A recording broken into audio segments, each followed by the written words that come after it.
பிரியமானவர்களே, ஆண்டவராகிய இயேசு கிறிஸ்துவின் இனிய நாமத்தில் உங்கள் ஒவ்வொருவருக்கும் எங்கள் அன்பின் வாழ்த்துக்கள். இன்றைக்கும் வேதமே மன மகிழ்ச்சி மூலமாக உங்கள் ஒவ்வொருவரையும் உங்கள் வீடுகளில் சந்திப்பதில் எங்களுக்கு மிகுந்த மகிழ்ச்சி. இப்படி ஒவ்வொரு நாளும் ஆண்டவருடைய பிரசன்னத்தில், அவருடைய பாதத்தில் உட்கார்ந்து அவருடைய வேதத்தை தியானிப்பது எவ்வளவு மகிழ்ச்சியாக இருக்கிறது இல்லையா? ஆண்டவர் நமக்கு பல்வேறு காரியங்களை கற்றுக் கொடுத்து கொண்டு வருகிறார். இன்றைக்கும் ஆண்டவர் நம்மோடு பேச போகிறார். எத்தனை பேர் வாஞ்சியாக இருக்கிறீங்க, ஆவலாக இருக்கிறீங்க? நிச்சயமாகவே இன்றைக்கும் நம்ம அவளோடு கூட இருக்கிறோம். கர்த்தர் நம்மோடு கூட பேசும்படியாக நீங்களும் எங்களோடு கூட இணைந்திருக்கிறதுக்காக கர்த்தருக்கு ஸ்தோத்திரம். உண்மையிலே நம்ம எதிர்பார்க்கும் பொழுது கர்த்தர் நம்மோடு கூட பேசுவார். அநேகர் இந்த பைபிள் மெடிடேஷன் டைம் ரொம்ப ஆசீர்வாதமாக இருக்குது. அதுவும் நீங்கள் 2 பேரும் சேர்ந்து வேதத்தை வாசிக்கிறது எங்களுக்கும் அது ஒரு இன்ஸ்பைரிங்காக இருக்குது. நாங்களும் பைபிளை மெடிடேட் பண்ணணும் அப்படின்னு நாங்கள் தீர்மானித்திருக்கிறோம் என்று சொல்கிறது மாத்திரமல்ல, நீங்களும் எங்களோடு கூட தியானம் பண்ண ஆரம்பிச்சிருப்பீங்கன்னு நான் நினைக்கிறேன். கர்த்தர் நல்லவர். கர்த்தருக்கு ஸ்தோத்திரம். வேதத்தை தியானிக்கும் பொழுது கர்த்தர் நமக்கு சந்தோஷத்தை கொடுக்கிறார், சமாதானத்தை கொடுக்கிறார், நிம்மதியை கொடுக்கிறார். இந்த உலகத்தில் பலவிதமான போராட்டங்கள், மனுஷருடைய வார்த்தைகள் நம்மளை வேதனைப்படுத்துகிற சூழ்நிலையில் கர்த்தர் நம்ம நினைவாக இருக்கிறார் என்பதை இந்த பைபிள் தியானத்தின் மூலமாக தான் புரிந்து கொள்ள முடியும். ஆகவே இன்றைக்கும் ஆண்டவர் நம்மோடு கூட பேசுவார். ஆண்டவருடைய வார்த்தைகளை தியானிக்க போகிறோம். கர்த்தர் மகிமையான காரியங்களை கர்த்தர் செய்வார். ஆமென். ஸோ இந்த வேத தியானத்துக்கு ஆரம்பமாக நம்ம ஒரு ஜெபத்தை செய்து ஆரம்பிக்கலாம். ஸ்தோத்திரம் ஆண்டவரே, இந்த நல்ல வேலைக்காக ஸ்தோத்திரம் அப்பா. இன்றைக்கும் ஆண்டவரே உங்களுடைய சமூகத்தில் நாங்கள் கூடியிருக்கிறோம் அப்பா. ஆண்டவரே, வாஞ்சியோடு நீர் என்ன பேச போகிறீர், என்ன கற்றுக் கொடுக்க போகிறீர் என்பதை நாங்கள் ஆண்டவரே வாஞ்சியோடு ஆவலோடு காத்திருக்கிறோம். ஆண்டவரே உம்மிடத்தில் வருகிற ஒருவரையும் நீர் புறம்பே தள்ளுகிற தேவன் அல்ல. ஆண்டவரே, ஒருவரையும் நீர் வெறுமையாய் அனுப்புகிற தேவன் அல்ல.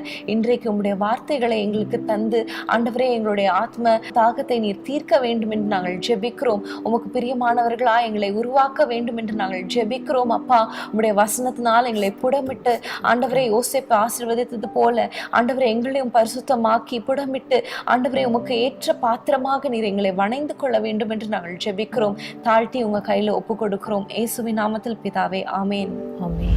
ஸோ இந்த வாரத்திலும் நம்ம ஒரு அற்புதமான ஒரு டாபிக்ல தான் நம்ம தியானிக்க போகிறோம். அதாவது கடந்த வாரத்தின் தொடர்ச்சி அப்படின்னு சொல்லலாம். கடந்த வாரத்தில் எசேக்கியேல் தீர்க்க தரிசன புத்தகத்திலிருந்து நம்ம 2 காரியங்களை தியானித்தோம். அதாவது எப்படி நம்ம கலகக்காரராக இருக்கிறோம், எப்படி கலகக்காரராக இருக்கக்கூடாது என்பதை நம்ம பார்த்தோம். அதே போல கடினமான நெற்றி, கடினமான முகம், கடினமான வார்த்தைகள், கடினமான இருதயம் என்று சொல்லி நம்ம எப்படி கடினமாக இருக்கக்கூடாது என்று வேதத்திலிருந்து நம்ம தியானித்தோம். ஆமென். அந்த எசேக்கியேல் தீர்க்க தரிசன புத்தகத்தில் ஆண்டவர் அவ்வளோ அழகாய் நமக்கு ஒரு எச்சரிப்பின் சத்தமாக அல்லது நம்மிடத்திலிருந்து சில காரியங்களை, எதிர்பார்த்த காரியங்களை நமக்கு கற்றுக் கொடுக்க கர்த்தர் கிருபை பாராட்டினார். கர்த்தருக்கு ஸ்தோத்திரம். உண்மையாகவே வேதத்திலிருந்து நம்ம கற்றுக்கொள்ளுகிற காரியங்கள் நம்முடைய வாழ்க்கைக்கு ஆசீர்வாதமாக இருக்கிறது. எப்பொழுதுமே வேதம் நம்முடைய வாழ்க்கையில் ஒரு வாக்குத்தத்தத்துக்காகவோ அல்லது சில சமயங்களில் நம்முடைய ஆறுதலுக்காகவோ நம்ம வாசிக்கிறோம். கர்த்தர் ஆறுதல் படுத்துகிறார், வாக்குத்தத்தங்களை கொடுக்கிறார். ஆனால் அதே வேளையில் வேத வசனங்கள் மூலமாய் கர்த்தர் நம்மை எச்சரிக்கிறார். அதுதான் 2 தீமோத்தேயு 3ஆம் அதிகாரம் 16-17 வசனத்தில் நம்ம வாசிக்கிறோம். 2 தீமோத்தேயு 3:16-17. வேத வாக்கியங்கள் எல்லாம் தேவ ஆவியினால் அருளப்பட்டிருக்கிறது. தேவனுடைய மனுஷன் தேறினவனாகவும் எந்த நற்கிரியையும் செய்ய தகுதி உள்ளவனாகவும் இருக்கும்படியாக அவைகள் உபதேசத்துக்கும், கடிந்து கொள்ளுதலுக்கும், சீர்திருத்தலுக்கும், நீதியை படிப்புக்குதலுக்கும் பிரயோஜனம் உள்ளவைகளாயிருக்கிறது. அருமையான வசனம். வேத வாக்கியங்கள் எதற்காக அது அருளப்பட்டிருக்கிறது என்று சொல்லும் பொழுது, அவைகள் உபதேசத்துக்கு, கடிந்து கொள்ளுதலுக்கு, சீர்திருத்தலுக்கு, நீதியை படிப்பிக்குதலுக்கு. இது ஒரு எச்சரிக்கையின் வார்த்தை. கடந்த வாரத்தில் எசேக்கியேல் தீர்க்கதரிசியிலிருந்து ஆண்டவர் சில காரியங்களை நமக்கு எச்சரிப்பாய் கர்த்தர் சொன்னார். தொடர்ந்து நம்ம அப்படி இருக்க வேண்டும் என்பதை கர்த்தர் நமக்கு வலியுறுத்தி கொண்டிருக்கிறார். ஸோ இந்த வாரத்திலும் மேற்கொண்டு தொடர்ந்து ஆண்டவர் என்ன காரியங்களை நமக்கு கற்றுக் கொடுக்க போகிறார், என்ன காரியங்களை நம்மிடத்தில் எதிர்பார்க்கிறார், எந்தெந்த விஷயங்களில் நம்ம எச்சரிக்கிறார், எந்தெந்த விஷயங்களை நம்ம சீர்படுத்துகிறார் என்பதை நம்ம இன்னைக்கு பார்க்க போகிறோம். இன்றைக்கு எசேக்கியேல் தீர்க்கதரிசியில் நம்ம ஒரு வசனத்தை வாசிப்போம். 16ஆம் அதிகாரம் 49ஆம் வசனம். எசேக்கியேல் 16:49. இதோ கர்வமும் ஆகார திரட்சியும் நிர்வசாரமான சாங்கோபாகமும் ஆகிய இவைகளே உன் சகோதரியான சோதோமின் அக்கிரமம்.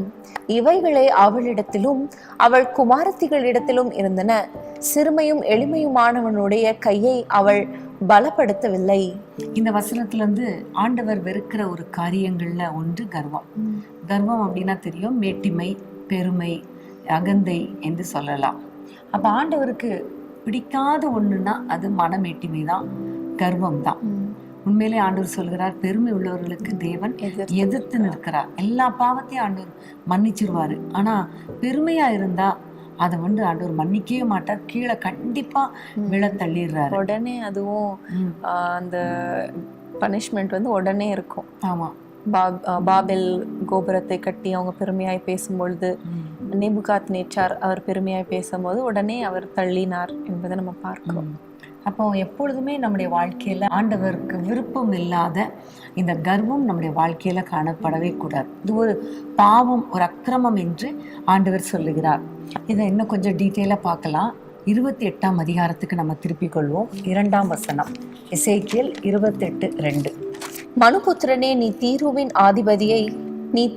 அதிபதியை நோக்கி, கர்த்தராகிய ஆண்டவர் உரைக்கிறது என்னவென்றால், உன் இருதயம் மேட்டிமை கொண்டு, நான் தேவன், நான் சமுத்திரத்தின் நடுவே தேவாசனத்தில் வீற்றிருக்கிறேன் என்று சொல்லி உன் இருதயத்தை தேவனின் இருதயத்தை போல் ஆக்கினாலும் நீ மனுஷனே அல்லாமல் தேவன் அல்ல.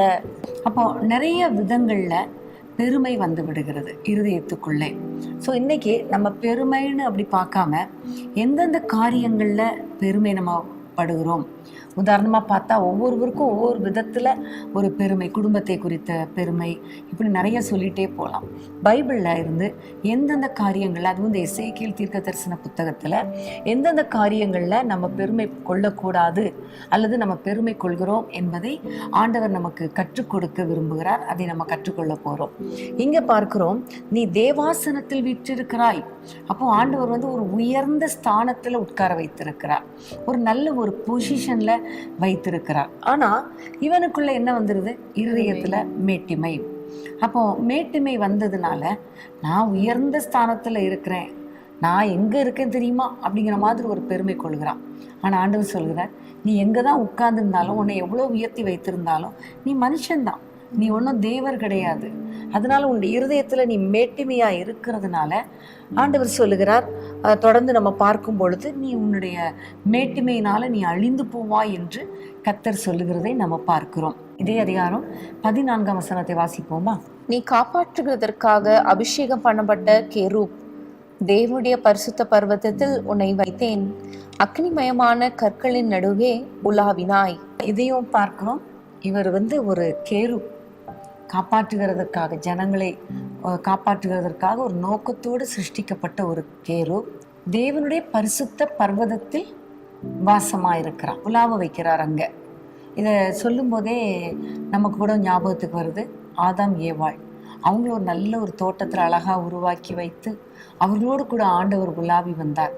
தோட்டத்துல எல்லா இடத்திலும் உலாவி வந்தார். சகலத்தையும் ஆண்டு கொள்ளுங்கள்னு சொல்லி ஒரு அதிகாரத்தையும் கொடுத்திருந்தார். எப்படி இங்க தீருவின் அதிபதிக்கு அந்த தேவாசனத்தை கொடுத்தது போல அங்கேயும் அவங்களுக்கு ஒரு அதிகாரத்தை கொடுத்திருந்தார். ஆமா, இவனுக்குள்ள பெருமை வந்துருச்சு.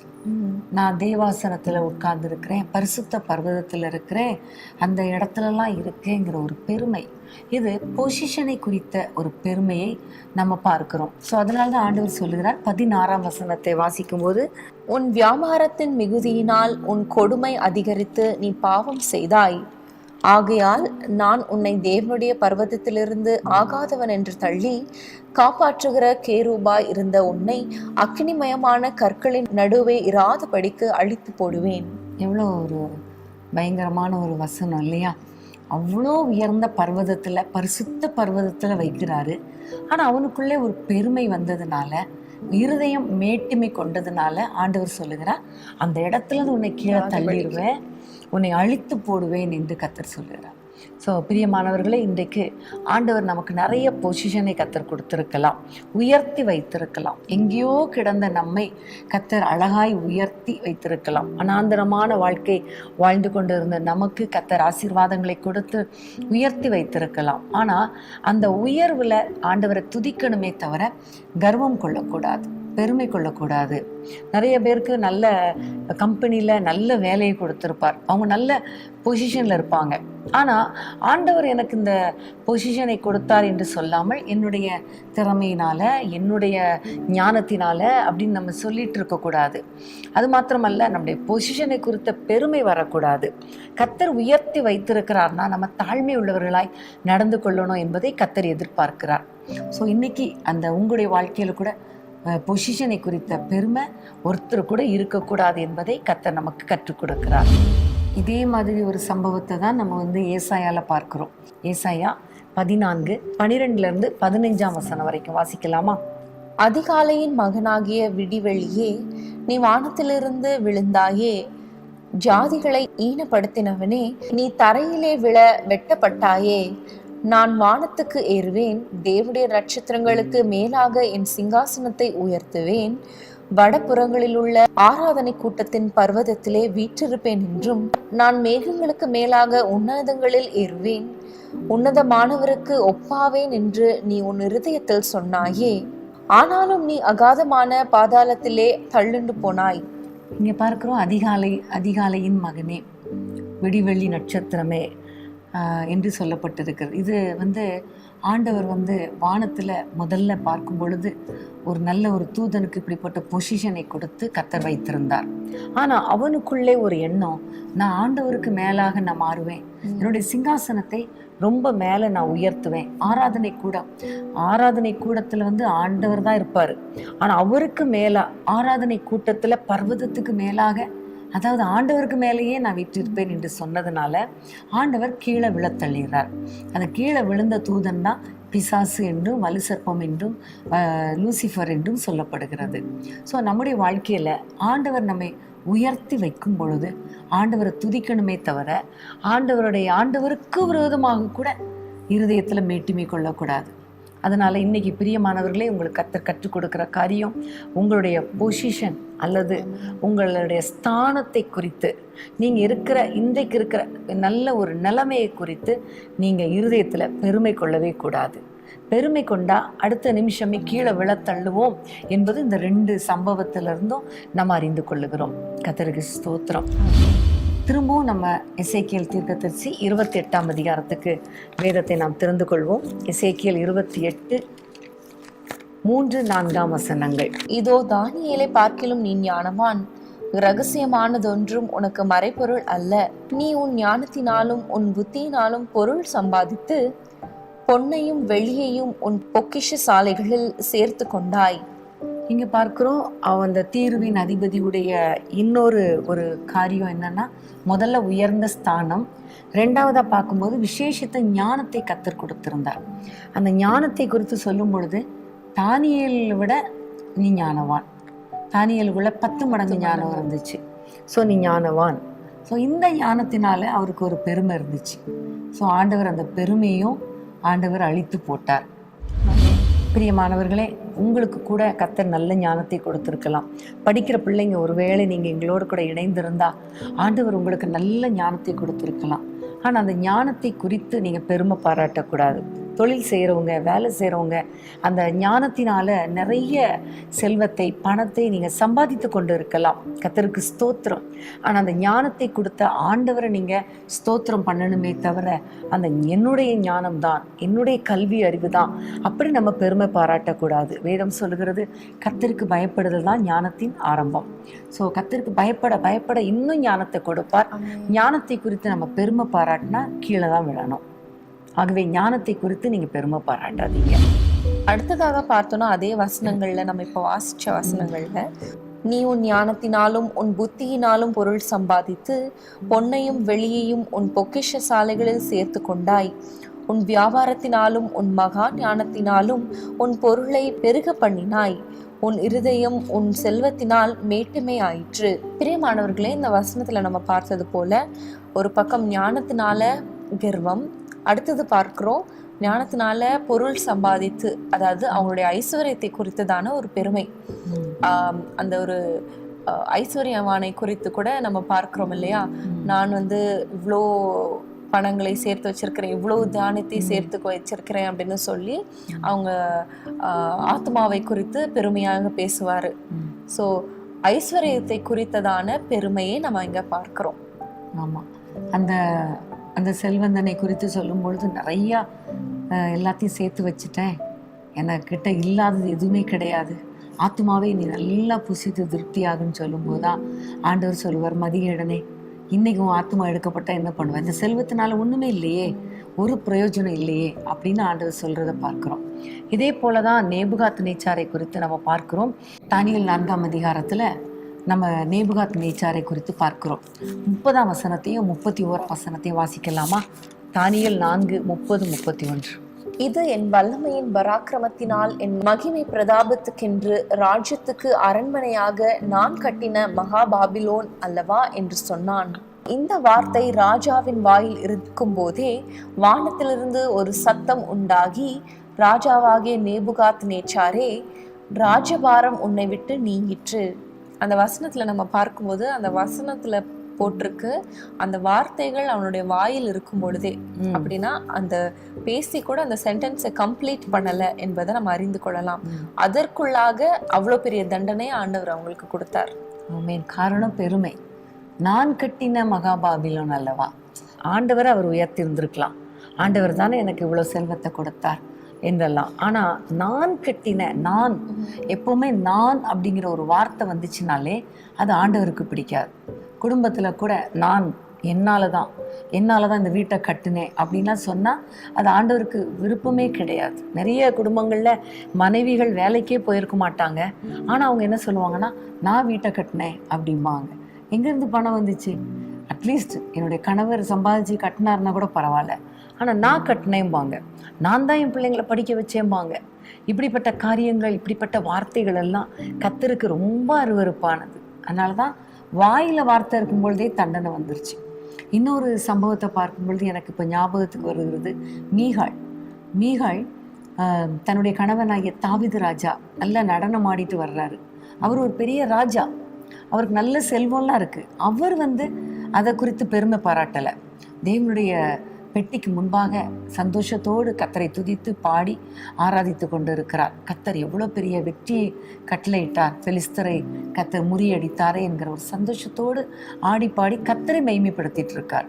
ஆனால் இந்த மீகாள், அதாவது அவள் சவுலின் மகள் அல்லவா, அப்போ அவளுக்கு அந்த பெருமை, என்னுடைய ராஜ்யபாரம், என்னுடைய தகப்பனுடைய ராஜாசனம், என் ராஜ்ய அரண்மனை என்றெல்லாம் அவள் நினைத்து, இந்த ராஜா இப்படி, இவர் எவ்வளோ பெரிய ராஜா இப்படி கேவலமாக ரோட்டில் ஆடுறாரு அப்படின்னு சொல்லி நினைக்கிறா. அதாவது தன்னை பெருமையாகவும் இவரை கேவலமாகவும் நினைக்கிறா. அந்த வார்த்தை மனசில் தான் நினைச்சா, தன்னுடைய கணவனை மனதில் தான் நிந்திச்சா. அதுக்குள்ள ஆண்டவர் ஒரு தண்டனை கொடுத்துட்டாரு. அவன் உயிரோடு இருக்கிற நாள் வரைக்கும் ஒரு குழந்தையே பிறக்கலை. ஸோ மற்றவங்களை நம்ம எப்போ அற்பமாக எண்ணுவோம்னா, நம்மளை பெருமையாக நினைக்கும் போது தான் நம்ம அற்பமாக எண்ணுவோம். அப்போ இருதயத்தில் எண்ணா கூட, நம்மளை பெருமையாகவும் மற்றவங்களை அற்பமாக எண்ணா கூட அது ஆண்டவருக்கு விருப்பம் இல்லை, கீழே தள்ளிடுறார். இருதயத்தில் நம்ம நினைக்கக்கூடாது நம்முடைய செல்வத்தை குறித்து, நம்முடைய வாயில் வார்த்தைகள் வரக்கூடாது. அப்படி வந்துச்சுன்னா கர்த்தர் உடனே அதுக்குரிய தண்டனையை, அதாவது பனிஷ்மெண்ட்டை கர்த்தர் கொடுத்துருவார். இதை தான் தானியேல் 5ஆம் அதிகாரம் 20ஆம் வசனத்தில் ரொம்ப அழகாக சொல்லப்பட்டிருக்கும். தானியேல் 5:20. அவருடைய இருதயம் மேட்டுமையாகி அவருடைய ஆவி கர்வத்தினாலே கடினப்பட்ட போது அவர் தமது சிங்காசனத்திலிருந்து தள்ளப்பட்டார், அவருடைய மகிமை அவரை விட்டு அகன்று போயிற்று. ஒரு அருமையான வசனம் இல்லையா? கர்வத்தினால மேட்டிமை, கர்வத்தினால இருதயம் கடினப்படுகிறது. ஸோ இன்னைக்கு ஆண்டவரிடத்துல கேட்க போகிறோம், ஆண்டவரே இந்த பொசிஷனை குறித்த ஒரு பெருமை, ஆண்டவரே எங்களுடைய ஞானத்தை குறித்த பெருமை, எங்களுடைய செல்வத்தை குறித்த பெருமை வேண்டாம் ஆண்டவரே என்று சொல்லி நீங்கள் எங்களோடு கூட சேர்ந்து ஒப்பு கொடுத்து ஜெபம் பண்ணிகிட்டே இருங்க. அதே வேளையில் நமக்கு செல்வம் நமக்கு கர்த்தர் எதுக்கு கொடுக்குறார் அப்படின்னா, நம்ம மற்றவங்களை ஆசீர்வதிக்கணும். அதை தான் நம்ம முதல்ல வாசித்தோம் இல்லையா? எசேக்கியேல் 16ஆம் அதிகாரம் 49ஆம் வசனம். இதோ கர்வமும் ஆகார திரட்சியும் நிர்விசாரமான சாங்கமும் பாங்கமும் ஆகிய இவைகளே உன் சகோதரியான சோதோமின் அக்கிரமம், இவைகளே அவளிடத்திலும் அவள் குமாரத்திகளிடத்திலும் இருந்தன. சிறுமையும் எளிமையுமானவளுடைய கையை அவள் பலப்படுத்தவில்லை. இங்கே செல்வம், அதாவது ஆகார திரட்சி என்று நம்ம பார்க்குறோம். செல்வம் அதிகமாகும்போது ஆகாரம் நிறைய இருக்கும் இல்லையா? கண்டிப்பாக. அப்போ அந்த நேரத்தில் இவள் என்ன செய்யலையா? எளிமையானவர்களை, சிறுமையானவர்களை கைகளை பலப்படுத்தலை. ஸோ செல்வத்தை ஆண்டவர் எதற்கு கொடுக்குறாருன்னா நம்ம சந்தோஷமாக வாழ்கிறதுக்கும் அடுத்ததாக மற்றவங்களுக்கு தாராளமாய் கொடுப்பதற்காகத்தான். செல்வத்தினால பெருமை வந்துச்சுனாலே மற்றவங்களை என்ன செய்ய மாட்டாங்க, நினைக்கவே மாட்டாங்க. நம்ம வீட்டில் நிறைய ஆசீர்வாதம் இருந்தாலும் மற்றவங்களுக்கு கொடுப்பதற்கு மனதே வராது. ஸோ இன்றைக்கி ஆண்டவர் நம்மிடத்தில் சொல்லுகிற காரியம், செல்வம் அதிகமாகும் பொழுது பெருமை அதிகமாகக்கூடாது. அதுக்கு பதிலாக நம்மிடத்தில் இருக்கிற செல்வத்தை கொடுத்து சிறுமையானவங்க, எளிமையானவங்க, சாப்பாடு இல்லாதவங்க, அவர்களுடைய கைகளை நம்ம பலப்படுத்தணும். இன்றைக்கி ஆண்டவர் அதை தான் நமக்கு சொல்லி கொடுக்குறார். ஆகவே செல்வத்தை குறித்து பெருமை பாராட்டாதீங்க. செல்வம் இல்லாதவங்களை கைகளை நீங்கள் பலப்படுத்துகிறவங்களா மாறுங்க. அடுத்ததாக ஒரு வசனத்தை வாசிக்கலாம். எசேக்கியேல் 28:17. உன் அழகினால் உன் இருதயம் மேட்டிமையாயிற்று, உன் மினுக்கினால் உன் ஞானத்தை கெடுத்தாய்.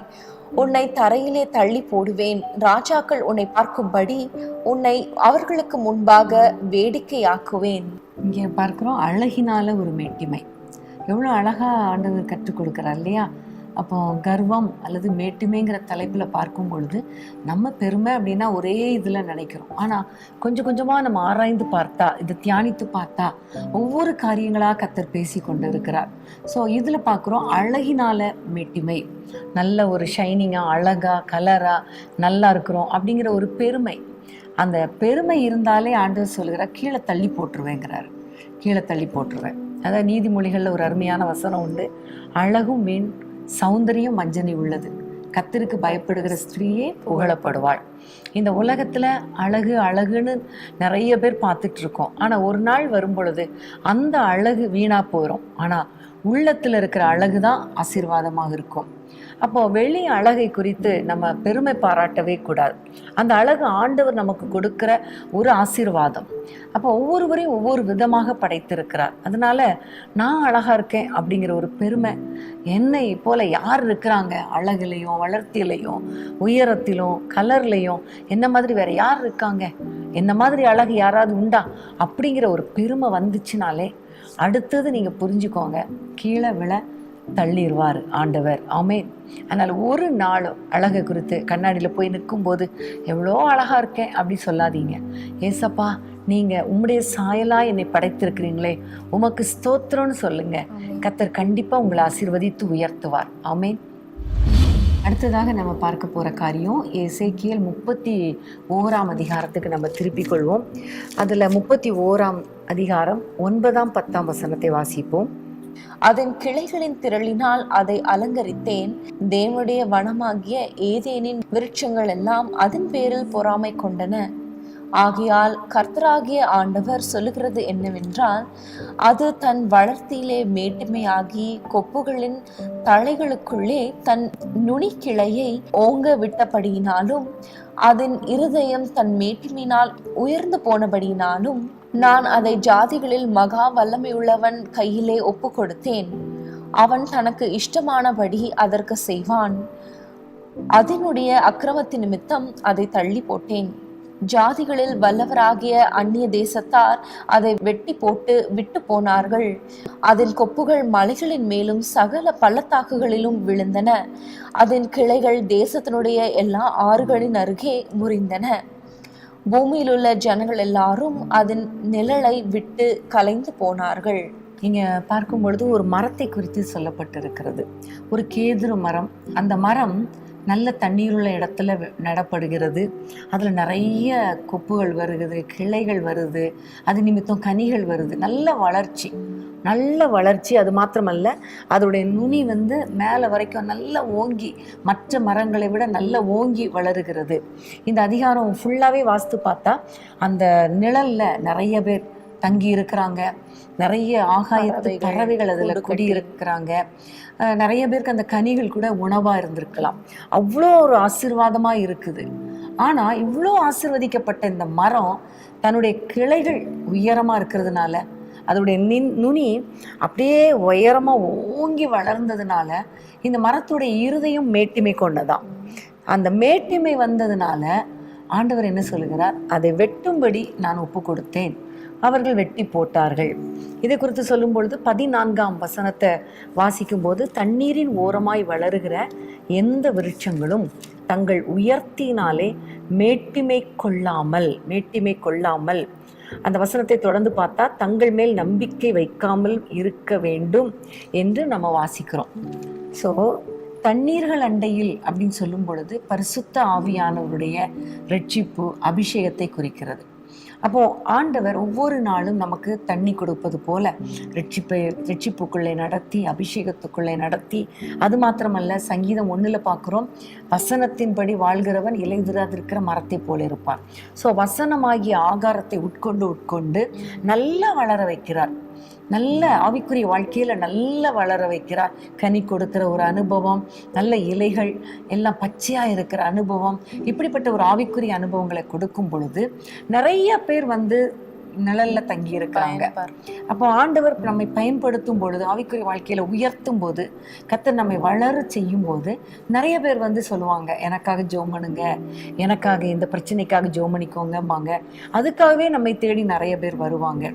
அது மாத்திரமல்ல, நம்முடைய ஜெபத்தின் மூலமாக நிறைய பேர் ஆசீர்வதிக்கப்படுவாங்க.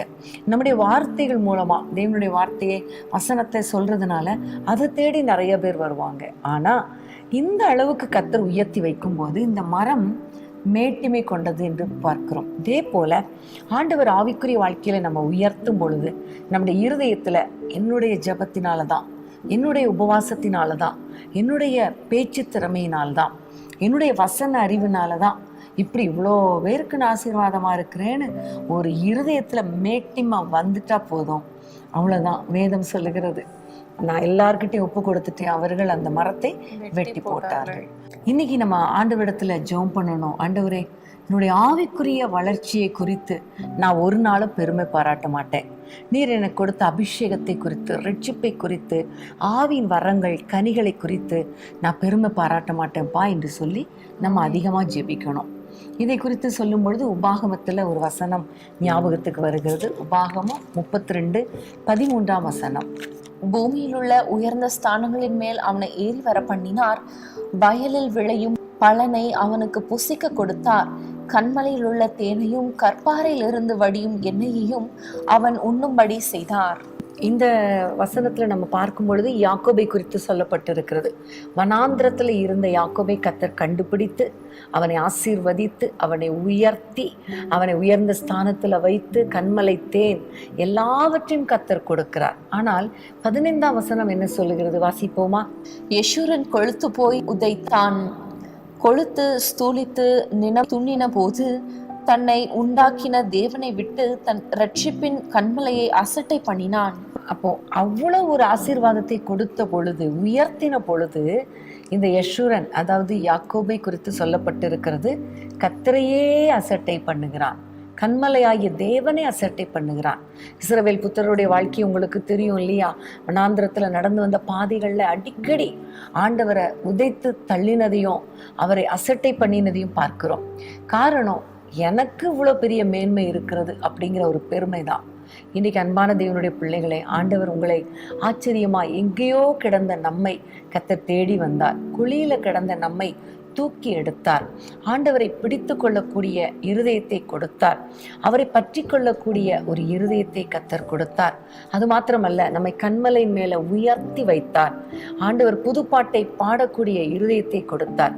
அவ்வளோ உயர்த்தி ஆவிக்குரிய ஆசீர்வாதங்கள், உலகத்துக்குரிய ஆசீர்வாதங்கள் எல்லாம் கொடுக்கும் பொழுது அந்த ஒரு கொழுத்து ஆண்டவரே மறுதலிக்கிற, அசட்டை பண்ணுகிற அந்த அனுபவம் நமக்கு வேண்டாம். ஆமேன். நீங்க ஒவ்வொரு நாளும் ஜெபத்தினால அற்புதங்களை கர்த்தர் செய்யும் பொழுது எல்லாமுடைய கிருபைப்பான்னு சொல்லுங்க. ஆவியில நிரம்பி ஜெபிக்கும் போது நிறைய பாஷைகளை பேசக்கூடிய கிருபை, பாடல்களை பாடக்கூடிய கிருபை, இவை எல்லாவற்றையும் கொடுக்கும் பொழுது அப்பாட்ட சொல்லுங்க, எல்லாமுடைய கிருபப்பா, என்னை நீ நோக்கி பார்ப்பதற்கு நான் எம்மாத்திரம் சொல்லுங்களேன். கர்த்தர் இன்னும் நிறைய தாளந்துகளை கொடுத்து கொண்டே இருப்பார். அது மாத்திரமல்ல, இவ்வளோ ஆவிக்குரிய வாழ்க்கையில நம்மளை வளர்த்துறதுக்கு காரணம், உயர்த்துவதற்கு காரணம் என்ன தெரியுமா? நம்ம மற்றவர்களுக்கு பிரயோஜனமா இருப்பதற்காகத்தான். நம்முடைய நிழல்ல நிறைய பேர் தங்கியிருக்க வேண்டும் என்பதற்காகத்தான். அந்த நோக்கத்தை விட்டுட்டு நம்மை கொண்டே பெருமை பாராட்டினா, என்னுடைய உபவாசம், என்னுடைய ஜெபம், என்னுடைய தீர்க்க தரிசன வரம் என்று நம்ம பெருமை பாராட்டும் பொழுது அது ஆண்டவருக்கு பிடிக்காது. அதனால இன்னைக்கு நம்ம ஆவிக்குரிய பெருமையிலிருந்து கீழே வரணும். ஆண்டவரிடத்துல கிருபை கேட்போம். ஆண்டவர் நமக்கு கிருபை பாராட்டுவார். ஹல்லேலூயா. பிரியமானவர்களை, இன்றைக்கும் எசேக்கியேல் 28ஆம் அதிகாரத்திலிருந்து கர்வம், அதாவது மேட்டிமை எந்தெந்த சூழ்நிலையெல்லாம் நம்ம வாழ்க்கையில வருகிறது என்பதை பார்த்தோம். ஆண்டவர் நமக்கு நல்ல ஸ்தானத்தை கொடுக்கும் பொழுது, ஞானத்தை கொடுக்கும் போது, பொசிஷன்ஸ், செல்வத்தை கொடுக்கும் பொழுது, அழகை கொடுக்கும் பொழுது, உயர்த்தும் பொழுது, ஆவிக்குரிய வாழ்க்கையில ஆசீர்வாதங்களை கொடுக்கும் பொழுது நம்ம மனசுல, நம்மளுடைய இருதயத்துல கர்வம் காணப்படுகிறது என்பதை நம்ம பார்த்தோம். அவெல்லாவற்றையும் ஆண்டவர் சமூகத்துல நம்ம வைத்து கடைசியில ஜெபிக்க போகிறோம். இப்பொழுது நம்ம ஒரு சிறிய இடைவேளை நம்ம எடுக்க போகிறோம். அதை தொடர்ந்து நம்ம இன்னும் காரியங்களை நம்ம தியானிக்க போகிறோம்.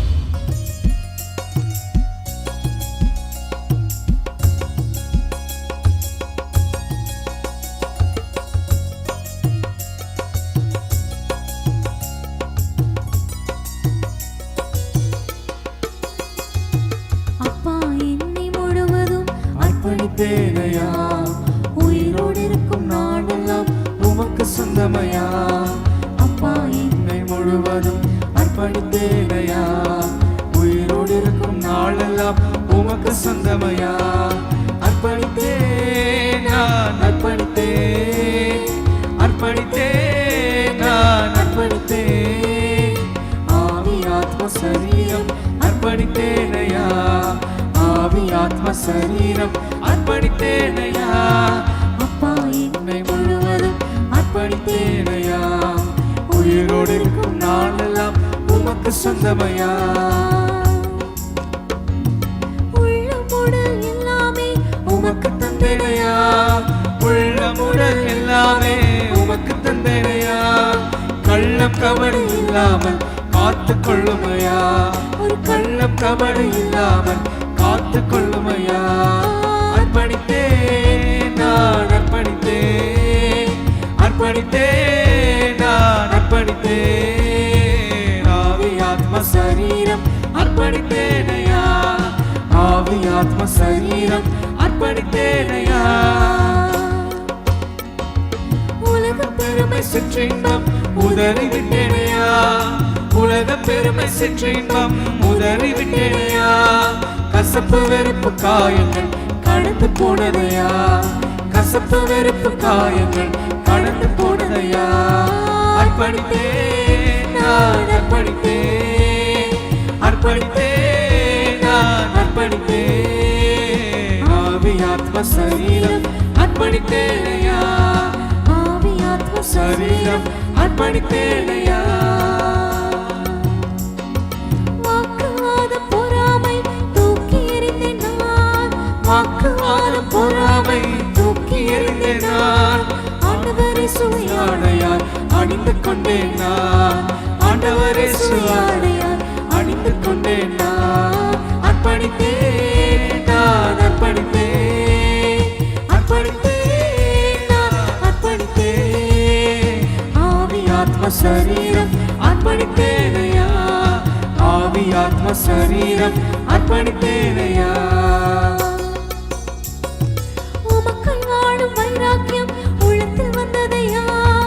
உமக்காய் வாழும் வைராக்கியம் உள்ளத்தில் வந்ததையா, எனக்காய் வாழும் எண்ணங்கள் என்றோ மணிந்ததையா, எனக்காய் வாழும் எண்ணங்கள் என்றோ சென்றதையா. அர்ப்பணித்தேன், நான் அர்ப்பணித்தேன், அர்ப்பணித்தேன், நான் அர்ப்பணித்தேன். ஆவி ஆத்ம சரீரம் அர்ப்பணித்தேனையா, ஆவி ஆத்ம சரீரம் அர்ப்பணித்தேனையா, சரீரம் அர்ப்பணித்தேனையா, ஆவி ஆத்ம சரீரம் அர்ப்பணித்தேனையா. பிரியமானவர்களை, மீண்டும் வேதமே மனமகிழ்ச்சியில் உங்களை வரவேற்கிறோம். இன்றைக்கும் எசேக்கியேல் தீர்க்க தரிசன புத்தகத்திலிருந்து 28ஆம் அதிகாரத்துல கர்வத்தை குறித்து நம்ம பார்த்தோம். அடுத்ததாக எதை குறித்து தியானிக்க போகிறோம்? அடுத்ததாக நம்ம எசேக்கியேல் 16ஆம் அதிகாரத்துக்கு நம்ம திருப்பிக் கொள்வோம் வேதத்தை. உண்மையிலே நம்ம இந்த பைபிள் ஸ்டடி நமக்கு ரொம்ப ஆசீர்வாதமாக இருக்கிறது என்று நான் கர்த்தருக்குள் விசுவாசிக்கிறேன். எசேக்கியேல் 16ஆம் அதிகாரம். இந்த 16ஆம் அதிகாரத்தில் நம்ம பார்க்கும் பொழுது ஆண்டவர் அருமையாய் ஒரு காரியத்தை செய்கிறார். இந்த அதிகாரத்தில் ஒரே ஒரு வசனத்தை முதல்ல வாசிப்போம். 15ஆம் வசனம். நீயோ வென்றால் உன் அழகை நம்பி உன் கீர்த்தியினால் சோர மார்க்கமாய் நடந்து வழிபோக்கரில் உனக்கு நேர்பட்ட யாவரோடும் வேசித்தனம் பண்ணி. இதில் நம்ம பார்க்கும் பொழுது முக்கியமான ஒரு காரியம், ஒரு வார்த்தை, நீயோ வென்றால். அந்த நீயோ வென்றால் அப்படிங்கிற வார்த்தையை நம்ம பார்க்கும் பொழுது அதற்கு மேலே உள்ள அத்தனை வசனங்களையும் பார்த்தால் எருசலேம் குமாரத்தியை குறித்து சொல்லப்பட்டிருக்கிறது. ஆண்டவர் சொல்லுகிறார் 16ஆம் அதிகாரத்தில் 4ஆம் வசனத்தில். அந்த வசனத்தை வாசிப்போமா?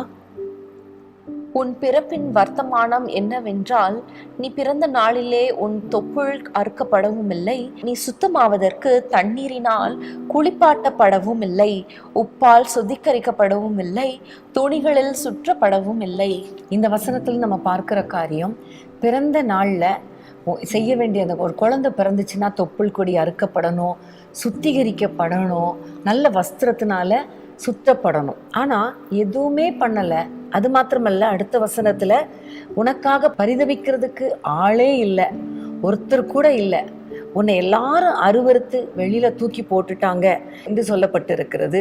அடுத்த வசனத்தை பார்க்கும் பொழுது ஆண்டவர் அந்த வழியாக கடந்து வந்து, நான் உன்னை கண்டு நீ இரத்தத்துல கிடக்கிறத கண்டு உன்னை பார்த்து பிழைத்திரு என்று சொன்னேன் என்று கர்த்தர் சொல்லுகிறார். ஸோ ஒரு காலத்துல பாவத்துல கிடந்தோம், இரத்தத்துல கிடந்தோம், உலகத்துக்கு ஒத்த வேஷம் தரித்து கொண்டிருந்தோம். உலகத்தோடு கூட இருந்த நம்மை ஆண்டவர் வெட்டி எடுத்து தனிப்பட்ட விதத்துல நம்மை ஆசீர்வதித்து அவருடைய பிள்ளையாக மாற்றி, அவர் நல்லாக இரத்தத்தினால கழுவி சுத்திகரித்து ரட்சிப்பின் வஸ்திரத்தினால உடுத்தி அலங்கரித்து தன்னுடைய பிள்ளையாக அவர் ஏற்றுக்கொண்டு சொல்லுகிறார், நீ பிழைத்திரு என்று சொல்லுகிறார். அது மாத்திரமல்ல, அந்த 8ஆம் வசனத்தை பார்க்கும் பொழுது கர்த்தர் நம்ம மேல தம்முடைய வஸ்திரத்தை மூடி நீ என்னுடையவள் என்று சொல்லி ஆணையிட்டு கொடுக்கிறதை நம்ம பார்க்கிறோம். நீ என்னுடையவள் என்கிற ஒரு வார்த்தை எவ்வளவு முக்கியமான வார்த்தை இல்லையா? எங்கேயோ கிடந்த நம்மை, அருவருப்பாய் கிடந்த நம்மை, தூக்கி எறியப்பட்ட நம்மை கர்த்தர் தூக்கி எடுத்து நீ என்னுடையவள் என்று சொல்லி, என்னுடையவன் என்று சொல்லி கர்த்தர் அணைத்து கொண்டார். அது மாத்திரமல்ல, 9ஆம் வசனத்தை பார்க்கும் பொழுது, நான் உன்னை ஜலத்தினால் முழுக்காட்டி உன்னை இரத்தமர ஸ்நானம் பண்ணுவித்து உனக்கு எண்ணெய் பூசி. ஆண்டவருடைய இரத்தத்தினால கழுவி சுத்திகரித்து எண்ணெய் பூசி. அப்போ அபிஷேகத்தை குறிக்கிறது எண்ணெய் பூசி. தொடர்ந்து பார்த்தா பாதரட்சைகளை தரித்து, அதாவது ஊழியம், பாதரட்சை என்றாலே சுவிசேஷத்துக்கு ஆயத்தம் என்கிற பாதரட்சை. ஸோ கால்களில் பாதரட்சையை கொடுத்து சித்திரம் தீந்த நல்ல ஒரு உடையை, அழகான உடையை உடுத்தி, மெல்லிய புடவையை கொடுத்து, சால்வையை கொடுத்து, சால்வை அப்படின்னா நீதியின் சால்வையை குறிக்கிறது, அபிஷேகமாகிய சால்வையை குறிக்கிறது, அதெல்லாம் கொடுத்து உன்னை ஆபரணங்களினால் அலங்கரித்து. ஒரு அலங்கரிக்கிறதுக்கு பார்த்தீங்கன்னா உங்களுக்கு தெரியும், நல்ல ட்ரெஸ் பண்ணிட்டு அப்புறம் நல்ல ஜுவல்ஸ் எல்லாம் போட்டால் ஒரு அழகாக இருக்கும். அதே மாதிரி ஆண்டவர் அழகாய் ஆபரணங்களினால அலங்கரிக்கிறார். அது பரிசுத்த ஆவியின் வரங்களுக்கு அடையாளமாக இருக்கிறது. வரங்களினால கர்த்தர் நம்மை அலங்கரிக்கிறார். அப்படி அலங்கரித்து நெற்றியின் மேல் நெற்றி பட்டம் அதாவது அந்த நாட்களில் ஆசாரியர்களுக்கு கர்த்தருக்கு பரிசுத்தம் இந்த நெற்றி பட்டத்தை வைப்பாங்க. நம்ம இதை குறித்து போன வாரம் நம்ம தியானம் பண்ணினோம் இல்லையா? அதை நமக்கு கொடுத்து அவ்வளோ அழகாய் சிங்காரமான கிரீடத்தை கொடுத்து, கிரீடம் அப்படின்னாலே அர்த்தம் என்ன? ஒரு ராஜாக்கள் ராஜாத்திகளாய் கர்த்தர் மாற்றுகிறதை குறிக்கிறது. வைத்து 13ஆம் வசனத்தை வாசிப்போமா? இவ்விதமாய் பொன்னினாலும் வெள்ளியினாலும் நீ அலங்கரிக்கப்பட்டாய். உன் உடுப்பு மெல்லிய புடவையும் பட்டும் சித்திர தையல் ஆடவுமாய் இருந்தது. மெல்லிய மாவையும் தேனையும் நெய்யையும் சாப்பிட்டாய். நீ மிகவும் அழகுள்ளவளாகி ராஜ்யத்தை சுதந்திரிக்கும் ஸ்லாக்கியத்தையும் பெற்றாய். ஆமேன். இங்க பார்க்கிறோம், பொன்னினால வெள்ளியினால அலங்கரிக்கப்பட்டாய். ஆண்டவர் அலங்கரிக்கிறார். பொன் என்று சொல்லும் பொழுது விலையேறப்பட்ட விசுவாசத்தை குறிக்கிறது. வெள்ளி என்று சொல்லும் பொழுது பரிசுத்தத்தை குறிக்கிறது. இவ்வளோ அழகாய் நம்மை ஆண்டவர் அலங்கரித்து மெல்லிய புடவையை கொடுத்து மெல்லிய மாவையும் தேனையும் கொடுக்கிறார். இது வசனத்துக்கு அடையாளமா இருக்கிறது. ஆண்டவருடைய வசனத்தை கொடுத்து கொடுத்து கொடுத்து நம்மோடு பேசி பேசி பேசி நம்மை அழகாய் மாற்றி அழகுள்ளவளாய் மாற்றுகிறார். உள்ளும் புறமும் அழகுள்ளவளாய் கர்த்தர் மாற்றுகிறார். உண்மையிலே பெரோயா பட்டணத்தார் வசனம் இப்படி இருக்கிறதா என்று அவர்கள் ஆராய்ந்து பார்த்ததினால அவர்கள் நற்குணசாலிகளாய் மாறினார்கள். நம்ம பார்க்கிறோம் இல்லையா? உள்ள ஒரு அழகு அவ்வளோ அழகாக்குகிறார். அந்த நேரத்துல ஆண்டவர் ராஜ்யத்தை சுதந்திரிக்கிற ஸ்லாக்கியத்தையும் கொடுக்கிறார். ஒரு ராஜாவாக கர்த்தர் மாற்றுகிறார். முதல்ல பிழைத்திருன்னு சொல்லுகிறாரு, அதுக்கப்புறம் ஆணையிட்டு கொடுக்கிறார், அதுக்கப்புறம் நீ என்னுடையவள் என்று சொல்லி அரவணைத்து கொள்ளுகிறார். அப்புறம் நமக்கு எல்லா ஆசீர்வாதங்களையும் கொடுத்து அலங்கரித்து நமக்கு ராஜ்யத்தை சுதந்திரிக்கிற பாக்கியத்தை கொடுக்கிறார். இவ்வளோ ஆசீர்வாதத்தை பெற்று ஆண்டவருக்காக வாழணும், அவருடையவளாய் வாழணும் அப்படிங்கிற ஒரு மேன்மையான ஒரு ராஜ்யத்தை சுதந்திரிக்கிற அந்த ஸ்லாக்கியத்தை கொடுக்கும் பொழுது நீயோ வென்றால் இதை வாசிக்கும் போது மத்தேயு 13:25 எனக்கு ஞாபகத்துக்கு வருகிறது. வாசிக்கலாமா? மனுஷர் நித்திரை பண்ணுகையில் அவனுடைய சத்ரு வந்து கோதுமைக்குள் களைகளை விதைத்து விட்டு போனான். இங்க நம்ம பார்க்கிறோம், ஒரு கோதுமையாக அழகாக கோதுமை மணிகளை விதைத்து அது பலன் தரும் என்று எஜமான் காத்திருக்கிற நேரத்துல இந்த கோதுமைக்குள்ள ஒரு களைகளை சத்துரு விதைத்து போகிறார். அதே மாதிரிதான் ஆண்டவர் நம்மை அழகாய் ஒடுத்துவித்து அழகாய் ரட்சித்து அபிஷேகித்து அவருடைய பிள்ளையாய் மாற்றி ராஜ்யத்தை சுதந்திரிக்கிற அந்த ஸ்லாக்கியத்தை கொடுத்து நம்ம ஆளுகை செய்வோம், கர்த்தருக்காக வாழ்வோம் அப்படின்னு காத்துட்டு இருக்கிற நேரத்துல பிசாசு வந்து சில களைகளை விதைக்கிறதுனால இந்த காரியத்தை பார்க்கிறோம். நீயோ வென்றால் அழகை நம்பி உன்னுடைய கீர்த்தியை நம்பி நீ வேசித்தனம் பண்ணினாய். அப்போ வேசித்தனம் பண்ணுதல் என்று சொல்லும் பொழுது நம்ம எல்லாருக்கும் தெரியும், கணவனை விட்டுட்டு மற்ற யாரை நினைத்தாலும் அல்லது மனைவியை விட்டுட்டு வேற யாரை நினைத்தாலும் அது வேசித்தனத்துக்கு அடையாளமா இருக்கிறது. ஆண்டவர் சொல்லுகிறார், ஆண்டவரை வைக்க வேண்டிய இடத்துல வேற யாரை வச்சாலும் அது வேசித்தனத்துக்கு அடையாளமா இருக்கிறது. அவ்வளோ அழகா உடுத்தி அவ்வளோ என்னுடையவள் என்று ஆணையிட்டு கொடுத்திருக்கும் பொழுது இவள் அந்த அழகே ஆண்டவர் கொடுத்ததுதான், ஆனா அதை விட்டுட்டு வேசித்தனம் பண்ணினா என்று சொல்லப்பட்டிருக்கிறது. வேசித்தனம் வந்து ஒரு களைய சாத்தா விதைத்து விட்டு போய்விடுகிறார். இதை தான் நம்ம வேதத்துல நம்ம பார்க்கிறோம். யாக்கோபு 4:4 வாசிப்போமா? அருமையான ஒரு வசனம். விபச்சாரரே விபச்சாரிகளே, உலக சிநேகம் தேவனுக்கு விரோதமான பகை என்று அறியீர்களா? ஆகையால் உலகத்துக்கு சிநேகிதனா இருக்க விரும்புகிறவன் தேவனுக்கு பகைஞ்சனா இருக்கிறான். ஆமேன். அப்போ ஆண்டவர் சொல்லுகிறார், உலக சிநேகம் தேவனுக்கு விரோதமான பகை.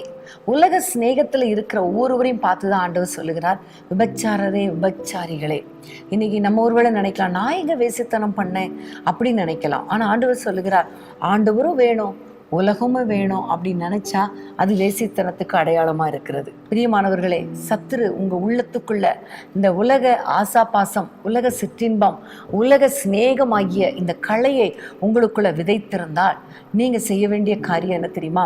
மத்தேயு 13:30 நம்ம வாசிப்போம். அற்ப காலத்தில் நான் அறுக்கிறவர்களை நோக்கி முதலாவது களைகளை பிடுங்கி அவைகளை சுட்டெரிக்கிறதற்கு கட்டுகளாக கட்டுங்கள், கோதுமையையோ என் களஞ்சியத்திலே சேர்த்து வையுங்கள் என்பேன் என்று சொன்னான்.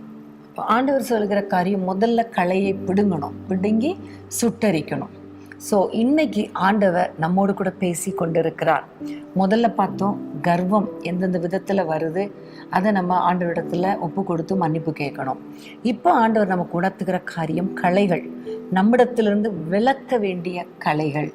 அப்போ நம்மளை கோதுமை மணி போல ஒரு ராஜாவாக அலங்கரித்து வைத்திருக்கும் பொழுது சத்துரு நம்ம உள்ளத்துக்குள்ள விதைக்கிற இந்த வேசித்தனமாகிய, அதாவது உலக சிநேகமாகிய அந்த களையை நம்ம பிடுங்கி எடுக்க வேண்டும் என்று கர்த்தர் விரும்புகிறார். அந்த உலக ஆசாபாசங்களை சுட்டரித்து போட கர்த்தருடைய கரத்துல நம்ம ஒப்பு கொடுக்கணும். ஆமீன். களைகள் என்று சொல்லும்போது நம்ம ஒரு செடி வளர்க்கும் போது அது பக்கத்துல குட்டி குட்டி செடிகளா வளரும். சில நேரம் சில க்ரீப்பர்ஸ் மாதிரிலாம் வளரும்.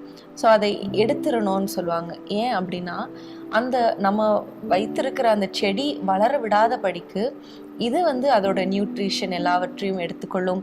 இதுக்கும் ஷேர் போகிறதுனால நம்ம விதைத்த விதை வந்து வளராம, செடி வளராம இதெல்லாம் வந்து வளர்ந்து கொண்டே இருக்கும்.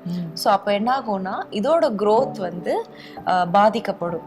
ஸோ நம்ம வாழ்க்கையில கூட இந்த கலைகள் எல்லாம் நம்ம விளக்குனாதான் நம்ம வந்து ஆவிக்குரிய வாழ்க்கையிலையும் வளர முடியும். கரெக்ட். ஸோ இன்னைக்கு ஆண்டவர் நம்மோடு கூட பேசி கொண்டு இருக்கிறார்.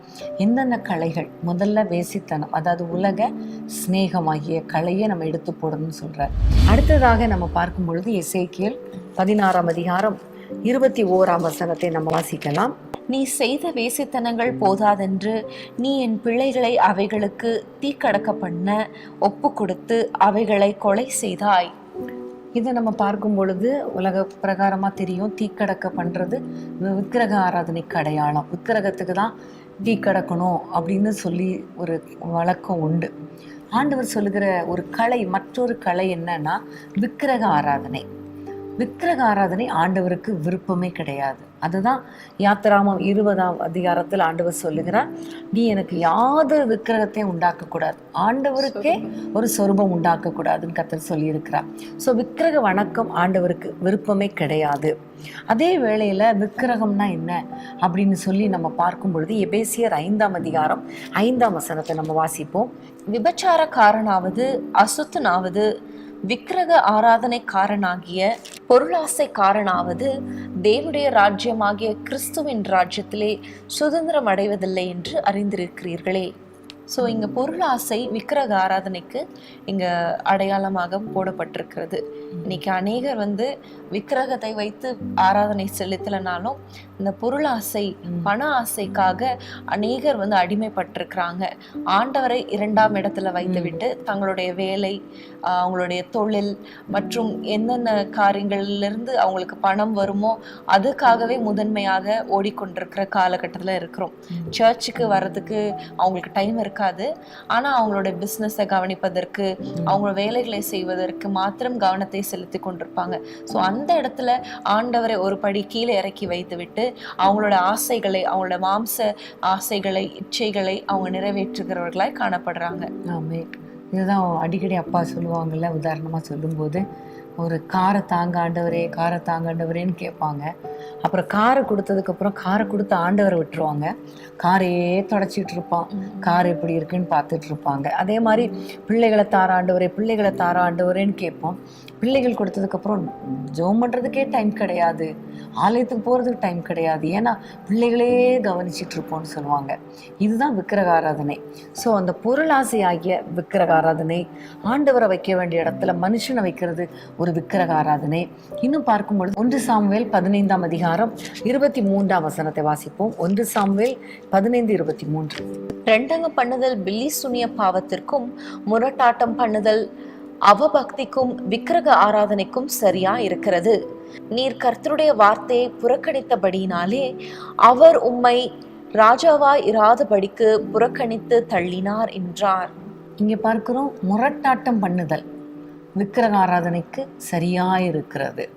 ஸோ கர்த்தருடைய வார்த்தைக்கு கீழ்ப்படியாமல் முரட்டாட்டம் பண்ணுறது, பெற்றோருக்கு விரோதமாக முரட்டாட்டம் பண்ணுறது, மனைவி கணவனுக்கு விரோதமாக, இப்படி நிறைய காரியங்கள் முரட்டாட்டம். நீ என்ன சொல்கிறது, நான் என்ன சொல்கிறது, நான் செய்கிறபடி தான் நான் செய்வேன், நான் என்ன சொல்கிறேனோ அதுதான் நடக்கணும், இப்படி ஒரு முரட்டாட்டம் பண்ணுகிறது. இதெல்லாம் விக்கிரக ஆராதனைக்கு அடையாளம்னு பைபிளில் சொல்லப்பட்டு இருக்கிறது. சவுலை பார்த்து ஆண்டவர் சொன்னார், நீ முரட்டாட்டம், நீ கர்த்தருடைய வார்த்தைக்கு கீழ்ப்படி. ஆனால் அவர் கீழ்ப்படியலை. கர்த்தருடைய வார்த்தைக்கு முற்றிலுமாய் அர்ப்பணிக்காததுனால அது ஒரு விக்கிரக ஆராதனையாக மாறிடுச்சு. அதனால கர்த்தர் புறக்கணித்து தள்ளினார். இன்னைக்கு உங்களுடைய வாழ்க்கையில ஒரு காலத்துல நிறைய விக்கிரகங்கள் இப்படிலாம் வச்சிருந்தோம். பொருளாசை, பணாசை, மனிதருடைய ஆசை, மனிதர் மேல நம்பிக்கை, அப்புறம் முரட்டாட்டம் பண்ணுதல், லிட்ரலா விக்கிரகங்களை வைத்து வழிபடுதல், இப்படிப்பட்ட ஆராதனைக்குள்ள இருந்தோம். கர்த்தர் நம்மை வெளியே கொண்டு வந்தார். விக்கிரக ஆராதனை விட்டு நம்ம வெளியே வந்துட்டோம். ஆனா இன்றைக்கு திரும்பவும் இந்த பொருளாசை, மனுஷ ஆசை, இப்படிப்பட்ட காரியங்கள், முரட்டாட்டங்கள் உங்களை திரும்பவும் உங்களை தாக்கி இருக்குது, உங்களுக்குள்ள வந்திருக்குதுன்னா கொஞ்சம் செக் பண்ணி பார்க்கணும் உங்களை. எந்தெந்த காரியங்களில் நான் விக்கிரக ஆராதனைக்குள்ளே சிக்கி இருக்கிறேன், எப்படி இருக்கிறேன் என்பதை நம்ம செக் பண்ணி பார்த்துட்டு ஆண்டவருடைய கரத்தில் ஒப்பு கொடுத்து, ஆண்டவரே விக்கிரக ஆராதனைக்கு விலகி வாழ எங்களுக்கு இரக்கம் பாராட்டுங்க. நம்ம ஜெபிக்கும் பொழுது கர்த்தர் நமக்கு கிருபை பாராட்டுவார். இந்த விக்கிரக ஆவியாகிய அந்த களையை பிடுங்கி போடுங்கப்பா நம்ம ஜெபம் பண்ணும்போது கர்த்தர் அதை பிடுங்கி போட்டு அதை சுட்டரிக்க கர்த்தர் ஒப்பு கொடுப்பார். நம்மை நாமே செக் பண்ணோம் அப்படின்னு சொல்லும் பொழுது நான் நினைக்கிறேன், நம்மளுக்கு ஒரு பிரச்சனை வரும் பொழுது, ஒரு தேவை வரும்போது, நம்ம ஒரு வேதனையில் இருக்கும் பொழுது எந்த காரியத்தை முதலாவது வைக்கிறோம்? மனுஷனை தேடி நம்ம போகிறோமா?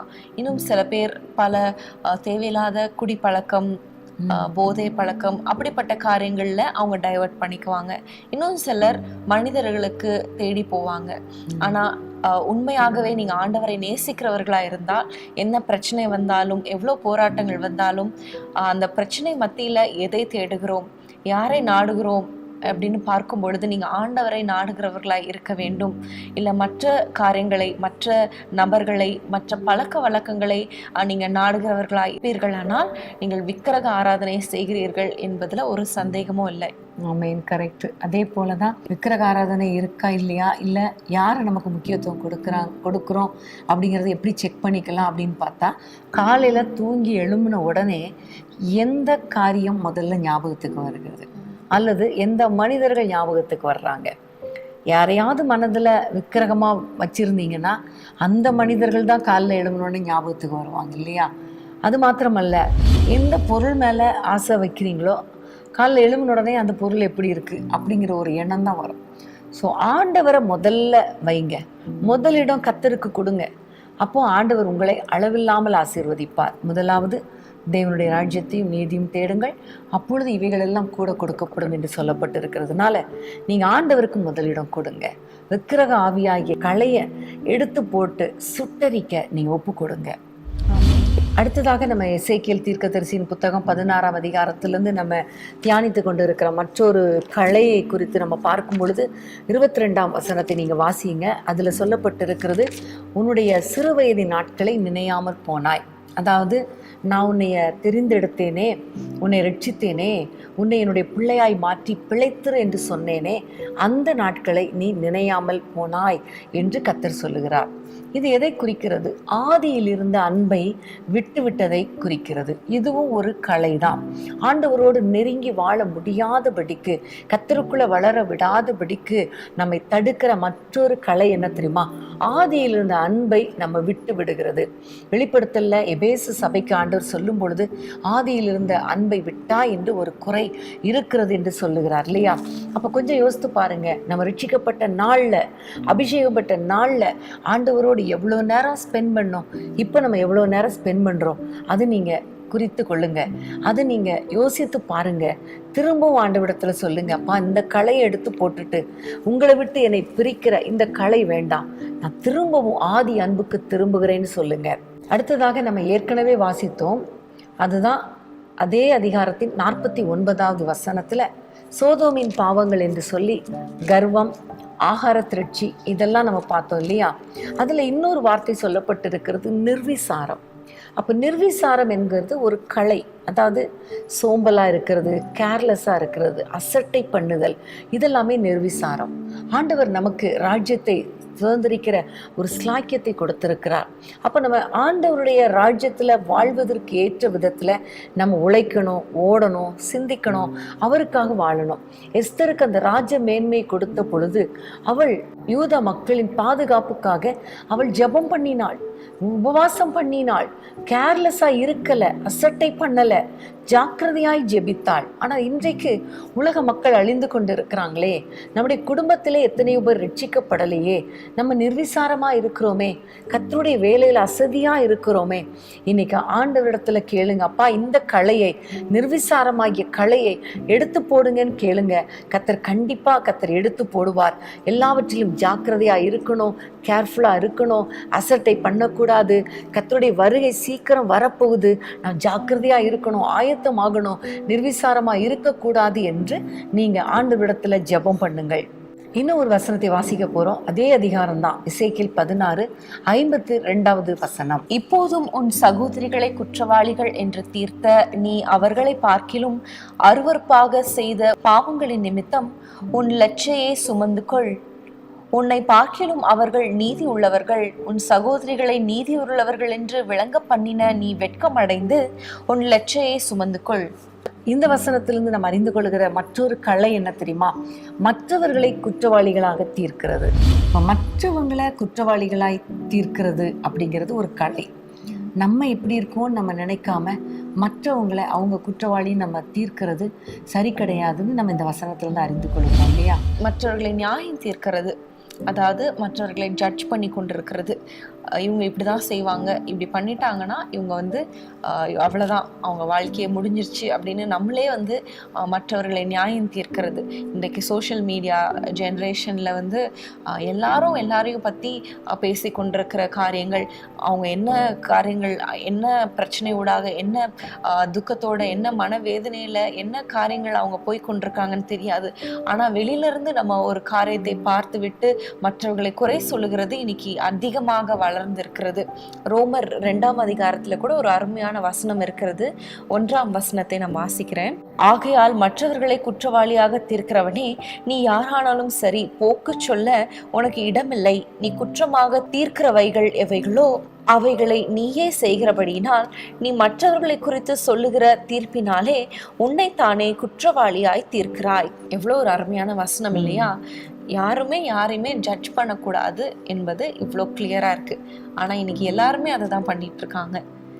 அதனால தான் ஆண்டவர் சொல்லும் பொழுது மத்தேயு 7ஆம் அதிகாரத்தில் நீ உன் கண்ணில் இருக்கிற உத்திரத்தை பார்க்காம மற்றவன் கண்ணில் இருக்கிற துரும்ப பார்க்குற.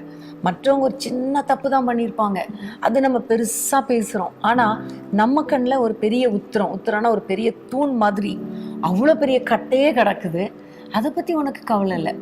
ஆனால் மற்றவன் கண்ணில் இருக்க சின்ன துரும்ப நீ பார்க்குறியே. அப்போ இன்னைக்கு சகோதரர்களை குறித்து குற்றம் சாட்டக்கூடாது, ஊழியர்களை குறித்து குற்றம் சாட்டக்கூடாது, மற்றவங்களை குறித்து குற்றம் சாட்டக்கூடாது. ஒருவேளை அவங்க பண்ணுற தப்பு உங்களுக்கு தெரிஞ்சதுன்னா ஆண்டவரே அவங்கள மன்னியோன்னு சொல்லணுமே தவிர மற்றவங்கள்ட்ட போய் நம்ம ப்ரொபகண்டா பண்ணவே கூடாது. அப்படி பண்ணோன்னா உண்மையிலே நம்ம தான் நியாய தீர்ப்புக்கு உட்பட்டவர்களாகும்.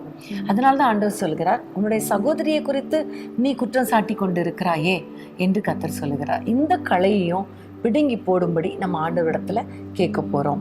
கண்டிப்பாக ஆண்டவரிடத்துல கேட்கும்போது இந்த எல்லா கலைகளையும் பிடுங்கி போட்டு கர்த்தருக்குள்ள வளருவதற்கு கர்த்தர் கிருபை பாராட்டுவார்.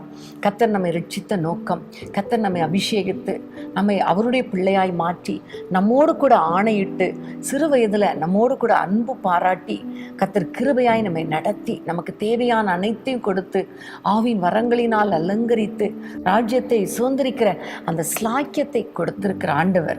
ஆனால் நாம் எப்படி இருக்கிறோம்? நம்ம இன்னைக்கு தியானித்து பார்த்தது போல அந்த கலைகள் நமக்குள்ளே இருக்கிறதா? ஆண்டவருடைய அன்புக்கு பாத்திரவான்களாய் மாற விடாதபடிக்கு இந்த கலைகள் நமக்குள்ளே இருக்கிறதா என்பதை ஆராய்ந்து பார்த்து அதை பிடுங்கி போட கர்த்தருடைய கரத்தில் ஒப்பு கொடுக்க போறோம். அது மாத்திரமல்ல, அதை சுட்டரித்து போடும் ஆண்டவரை என்று ஜெபிக்கும் பொழுது கர்த்தர் சுட்டரித்து போடுவார். எப்பொழுதுமே சொல்லுவாங்க, there is always 3 sides for a story அப்படின்னு சொல்லுவாங்க. அதாவது ஒரு சம்பவத்துக்கு எப்பவுமே 3 பக்கங்கள் இருக்குமா. அதாவது நம்ம பார்க்குற ஒரு பக்கம், மற்றவர்கள் சொல்லுகிற ஒரு பக்கம், ஆனால் உண்மையாகவே அந்த இடத்துல என்ன நடந்தது என்பது ஒரு பக்கம். ஸோ நம்ம எப்போவுமே வந்து நம்ம பார்க்கறத வைத்து நம்ம வந்து ஜட்ஜ் பண்ணிடக்கூடாது, கேட்கறத வைத்தும் நம்ம ஜட்ஜ் பண்ணிடக்கூடாது. ஒன்று காரியங்கள் நடந்திருக்கும், சில காரியங்கள், அதனால அவங்க அந்த மாதிரியான காரியங்களை செய்திருப்பாங்க. ஸோ வெளியிலேருந்து பார்த்து விட்டு நம்ம யாரையுமே ஜட்ஜ் பண்ணக்கூடாது என்பது ரொம்ப முக்கியம் இல்லையா? சொல்லும்போது எனக்கு ஒரு கதை ஞாபகத்துக்கு வருது. ஒரு அம்மா வந்து ஒரு ஒரு ஒரு ஐயாவுடைய வீட்டுக்கு கொஞ்சம் பேர் போயிருக்காங்க. அப்போ அந்த வீட்டில் உள்ள அவங்க ஒய்ஃப் வந்து எல்லாருக்கும் காஃபி கொடுத்துருக்காங்க. அப்போ எல்லாருக்கும் நல்ல மில்க் போட்டு சூப்பராக ஸ்ட்ராங் காஃபி கொடுத்துட்டு இருந்திருக்காங்க. இந்த கூட்டத்தில் ஒரு அம்மா, பாவம் போல் ஒரு அம்மா இருந்திருக்காங்க, பாவப்பட்ட அம்மா. அந்த அம்மாவுக்கு மட்டும் பிளாக் காஃபி கொடுத்துருக்காங்க. ஸோ பார்த்தவங்கெல்லாம் எல்லாரும் நினச்சிருக்காங்க, இந்த அம்மா எவ்வளோ பார்ஷியாலிட்டி காட்டுறாங்க, நல்ல நம்ம வசதியாக இருக்கிற நமக்கெல்லாம் மில்க் காஃபி கொடுக்குறாங்க, ஆனால் இந்த பாட்டிக்கு மட்டும் பிளாக் காஃபி கொடுக்குறாங்களே அப்படின்னு அப்படியே பார்த்துட்டு இருந்திருக்காங்க. அப்போ அந்த பிளாக் காஃபி வாங்கி எடுத்த அந்த அம்மா சொன்னாங்களா, அம்மா ஒரே ஒரு நாள் தான் உங்கள் வீட்டுக்கு வந்தேன், பால் காஃபி குடிக்க மாட்டேன்னு சொன்னேன், அதை இவ்வளோ ஞாபகமாக வச்சு எனக்கு இந்த பிளாக் காஃபி கொடுக்குறீங்களே, எனக்கு எவ்வளோ சந்தோஷம் அப்படின்னு சொன்னாங்களாம். அப்போ தான் எல்லாரும் நினச்சாங்களாம், உண்மையிலே நம்ம ஈஸியாக ஜட்ஜ் பண்ணிடுறோம், பட் உண்மை என்னங்கிறத நம்ம அறிந்து நம்ம செயல்படணும் அப்படின்னு நினச்சாங்களாம். ஸோ பெட்டர் வந்து நம்ம வந்து கமெண்ட் சொல்லாமல் இருக்கிறதே பெட்டர் இல்லையா? அவங்க என்ன காரியம் நம்மளுக்கு தெரியாது, வெளியில இருந்து நம்மளுக்கு வித்தியாசமாக தெரியலாம். ஸோ நம்ம பிறரை நியாயம் தீர்க்கக்கூடாது என்பதை நம்ம கடைபிடிக்க வேண்டும். இது ஒரு கலை.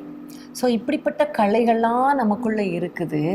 ஆனால் ஆண்டவர் என்ன சொல்கிறார் தெரியுமா? 60ஆம் வசனத்தில், எசேக்கியேல் 16:60, ஆகிலும் உன் இளவயதின் உன்னோடே பண்ணின என் உடன்படிக்கையை நான் நினைத்து நித்திய உடன்படிக்கையை உனக்கு ஏற்படுத்துவேன். இங்கே பார்க்கிறோம் ஆண்டவர் சொல்லுகிறார், ஆகிலும், அதாவது ஆனாலும் நீ இவ்வளோ கலைகள் உனக்குள்ள இருந்தா கூட நான் உன்னை நினைத்து, உன்னோடே பண்ணின உடன்படிக்கையை நினைத்து மறுபடியும் நித்திய உடன்படிக்கையை உனக்கு ஏற்படுத்துவேன் என்று கர்த்தர் சொல்லுகிறார். 59ஆம் வசனத்துல பார்க்கும் பொழுது, நான் உன்னோடு பண்ணின உடன்படிக்கையை இப்படிப்பட்ட காரியங்களினால நீ அசட்டை பண்ணிட்ட, முறித்து போட்டுட்ட, ஆனால் நான் அப்படி முறித்து போட மாட்டேன். உன்னோடு பண்ணின உடன்படிக்கை நித்திய உடன்படிக்கை. பிரியமானவர்களே, நம் ஆண்டவர் நம்மை தேடி வந்தவர். இந்த கலைகளை எல்லாம் தூக்கி போடும் பொழுது கர்த்தர் நம்மோடு கூட ஆணையிட்ட அந்த காரியத்தை மறுபடியும் உடன்படிக்கை செய்து நம்மை ஆசீர்வதிக்க வல்லவராயிருக்கிறார். பிரியமானவர்களே, இன்றைக்கும் எசேக்கியேல் தீர்க்க தரிசன புத்தகத்திலிருந்து நம்ம கர்வத்தை குறித்தும் கலைகளை குறித்து நம்ம பார்த்தோம். ஸோ கர்வம் நம்ம வாழ்க்கையில எப்பெல்லாம் வருது அப்படின்னு பார்க்கும்போது, ஆண்டவர் நம்மளுக்கு உயர்ந்த ஸ்தானத்தை கொடுக்கும் பொழுது நம்ம வாழ்க்கையில கர்வம் காணப்பட வாய்ப்புகள் இருக்கிறது. அதே போல ஐஸ்வர்யத்தை ஆண்டவர் கொடுக்கும் போதும், ஞானத்தை கொடுக்கும் பொழுதும், அழகை கொடுக்கும் பொழுதும், ஆவிக்குரிய ஆசீர்வாதங்களில் நம்மளை ஆசீர்வதிக்கும் பொழுதும் நம்ம இருதயத்துல கர்வம் காணப்படுகிறதா என்பதுல நம்ம ஜாக்கிரதையா இருக்க வேண்டும். வேதத்துல நம்ம வாசிக்கிறோம் இல்லையா, பாபேல் கோபுரத்தை கட்டும் பொழுது ஒரு கர்வம் காணப்பட்டது. பாபிலோனை குறித்து நேபுகாத்நேச்சார் ஒரு பெருமையோடு பேசும் பொழுது அங்கிருந்து ஆண்டவர் அவரை தாழ்த்தி போட்டார் என்பதை பார்க்கிறோம். பெருமை உள்ளவனுக்கு கர்த்தர் எதிர்த்து நிற்கிறார். இந்த வசனத்தின்படி நம்ம வாழ்க்கையில பொறாமை, நம்ம வாழ்க்கையில மேட்டுமையான எண்ணங்கள், பெருமையான காரியங்கள் இல்லாதபடிக்கு ஆண்டவர் சமூகத்துல நம்ம எப்பொழுதும் தாழ்மை உள்ளவர்களாய் காணப்பட வேண்டும்.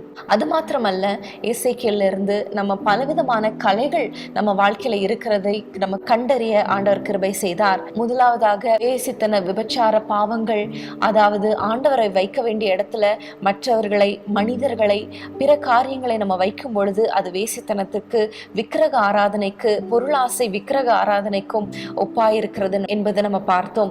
அப்படிப்பட்ட கலைகள் நம்ம வாழ்க்கையில இருக்கக்கூடாது என்பதுல நம்ம ரொம்ப ஜாக்கிரதையா இருக்க வேண்டும். ஒவ்வொரு நாளும் நம்ம ஆண்டவர் சமூகத்துல நம்ம ஆராய்ந்து பார்க்க நம்ம அழைக்கப்பட்டிருக்கிறோம். அடுத்ததாக நம்ம பார்த்தோம், ஆதி அன்பை மறந்தவர்களாய் காணப்படக்கூடாது. ஆதி அன்பை மறக்க செய்கிற கலைகளை நம்ம கண்டறிய வேண்டும் என்பதை நம்ம பார்த்தோம். இன்னும் நம்ம பார்க்கும் பொழுது நிர்விசாரம் ஒரு கலையாய் காணப்படுகிறது.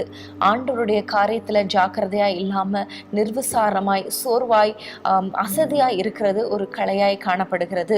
பிறரை குற்றவாளியாய் தீர்க்கிற காரியங்கள், மற்றவர்களை ஜட்ஜ் பண்ற காரியங்கள்ல நம்ம ஈடுபடக்கூடாது. நம்முடைய காரியங்களை முதலாவது நம்ம பார்த்து ஆண்டவரிடத்துல நம்முடைய வழிகளை சரி செய்ய நம்ம ஒப்பு கொடுப்போம். இன்றைக்கும் நம்ம பல காரியங்களை அறிந்து கொண்டோம். இவெல்லாவற்றிலும் இருந்து நம்மளை நீங்களாக்கி நம்மளை பரிசுத்தப்படுத்த அவர் வல்லவராயிருக்கிறார். அவர் நம்மிடத்துல பண்ணின உடன்படிக்கை அவர் ஒருபோதும் மறவாத தேவனாயிருக்கிறார். ஸ்தோத்திர ஆண்டவரே, நன்றியோடு துதிக்கிறோம் அப்பா.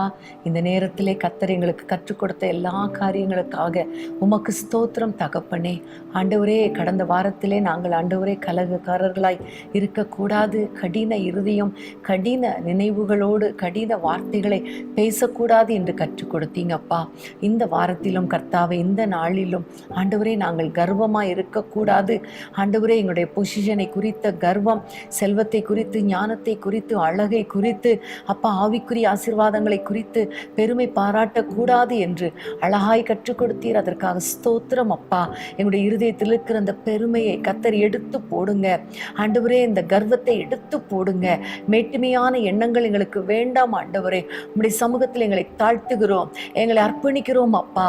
ஆண்டவரே, நாங்கள் உம்மை நன்றியோடு துதித்து உம்முடைய கிருபையை நாங்கள் சார்ந்து கொள்ள, உம்மை சார்ந்து கொள்ள எங்களுக்கு கிருபை தாங்கப்பா. எல்லாம் உம்முடைய கிருபை தான் என்று சொல்லி உம்மை உயர்த்துகிறவர்களாக இருக்க கிருபை தாங்கப்பா.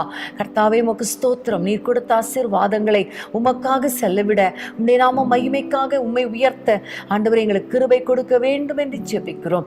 அப்படியே கர்த்தாவே எங்களை ஆண்டவரே ஒரு காலத்திலே பாவத்திலே கிடந்தோம், அக்கிரமத்தில் கிடந்தோம், எங்களை தூக்கி வைத்தீர் அப்பா. ஆனால் சில களைகள் எங்களுக்குள்ளே வந்து ஆண்டவரே உம்மோடு உறவாட விடாதபடிக்கு உம்மை விட்டு பிரிக்க நினைத்த களைகள் ஆண்டவரே அதை குறித்தும் எங்களுக்கு கற்றுக் கொடுத்தீர். அதற்காக ஸ்தோத்திரம் அப்பா.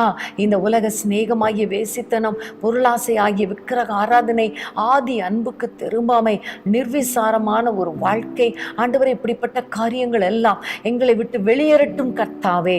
இயேசுவின் நாமத்தில் அப்பா இப்படிப்பட்ட காரியங்களிலிருந்து எங்களுக்கு ஒரு விடுதலை கொடுப்பீராக, ஆசீர்வதிப்பீராக.